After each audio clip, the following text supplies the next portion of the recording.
ក្រុងច្បារមនខេត្តកំពង់ស្ពឺក្រុងកែបខេត្តកែបក្រុងស្ទឹងសែនខេត្តកំពង់ធំនិងក្រុងប៉ៃលិនខេត្តប៉ៃលិននឹងក្លាយទៅជាទីក្រុងទេសចរគ្មានផ្សែងបារីក្នុងឆ្នាំ2025នេះដែលធ្វើឲ្យប្រទេសកម្ពុជាមានទីក្រុងដែលគ្មានផ្សែងបារីដល់ទៅចំនួន9មកទល់ពេលនេះឯកឧត្តមហៅសារុនរដ្ឋលេខាធិការក្រសួងទេសចរបានប្រាប់អប្សរាទូណៃថាដើម្បីក្លាយទៅជាទីក្រុងទេសចរគ្មានផ្សែងបារីគឺរដ្ឋបាលក្រុងសង្កាត់នីមួយៗនិងមន្ទីរទេសចរខេត្តត្រូវចាប់ផ្ដើមផ្សព្វផ្សាយជាសាធារណៈពាក់ព័ន្ធទៅនឹងការហាមជក់បារីនៅទីសាធារណៈដែលប៉ះពាល់ទៅដល់សុខភាពអ្នកដទៃជាមួយគ្នានេះអាជ្ញាធរត្រូវចុះបិទស្ទីគ័រហាមជក់បារីនៅតាមទីសាធារណៈនិងនៅតាមតំបន់ទេសចរនិងសន្តាគារបាទទីមួយគឺបង្កើនកិត្តិស័ព្ទកិត្តិនាមនិងភាពទាក់ទាញរបស់ទេសចរដែលគេមើលមកឃើញថាក្រុងណាមួយដែលជាទីក្រុងទេសចរក្នុងសែនបារីគឺក្រុងនោះឯងជាក្រុងមួយដែលគេមានសមាជិកនិងមកបំពេញទស្សនៈមកទស្សនានៅខេត្តនោះបាទទីពីរគឺមុខមាត់របស់ខេត្តនិងប្រទេស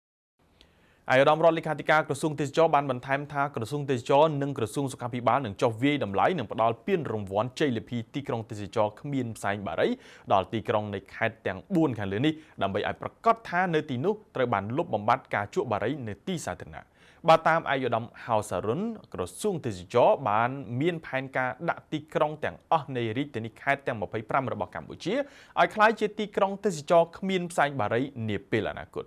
ចាប់តាំងពីឆ្នាំ2023ម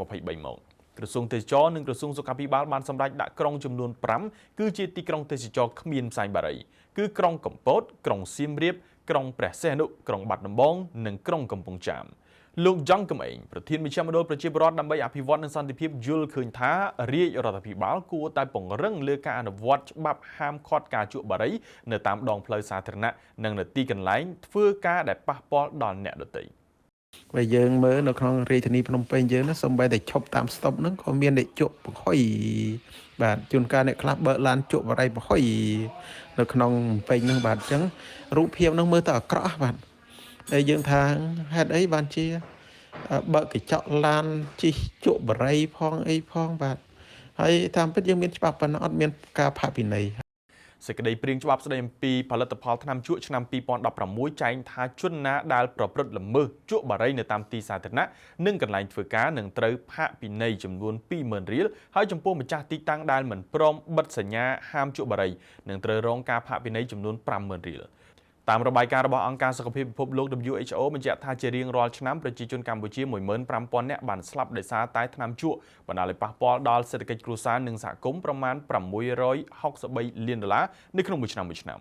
របាយការណ៍ដដែលបានបង្ហាញថាប្រជាជនកម្ពុជាដែលមានអាយុចាប់ពី15ឆ្នាំឡើងទៅចំនួន2កណ្ដោសញ្ញា4លាននាក់ឬក៏ស្មើនឹង 22% នៃចំនួនប្រជាជនសរុបប្រើប្រាស់ថ្នាំជក់ពួកគេប្រឈមទៅនឹងភាពក្រីក្រនិងការស្លាប់មុនអាយុ